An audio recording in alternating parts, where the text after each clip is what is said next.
Now on to Providence's financial crisis. Congressman David Cicilline continues to defend his decisions as mayor, despite two reports blasting his administration's budget procedures. A guest on this week's Newsmakers, Cicilline reacts to the news that the City Council has asked the Attorney General's office to step in to see if any laws were broken. Eyewitness News reporter Tim White has the details.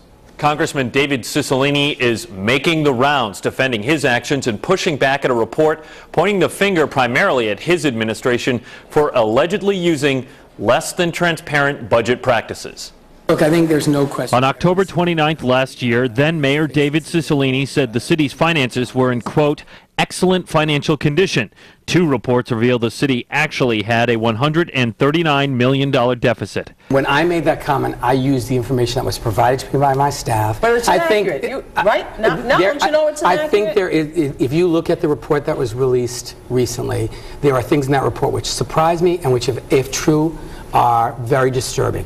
I made all the representations I made based on the information that was given to me. Congressman, I got to tell you, it sounds like you're shifting the blame. No, look, I'm responsible for every decision I made as mayor of the city of Providence. We put together a budget plan that included a borrowing, use of reserves, all of those things that were both presented, discussed. News now, the Providence City Council has voted to send a new report, a stinging rebuke of the Cicilline administration's handling of the budget, to the Ethics Commission and the Attorney General's office. They're asking them to look and see if any laws were broken and how the finances were handled.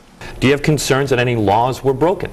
Look, I read that report carefully, and if anyone, any member of that finance team either transferred money without authorization, if it required authorization, it was not at my direction.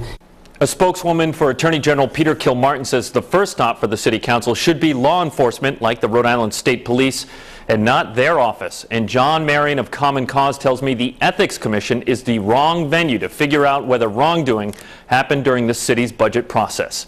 Tim White, Eyewitness News.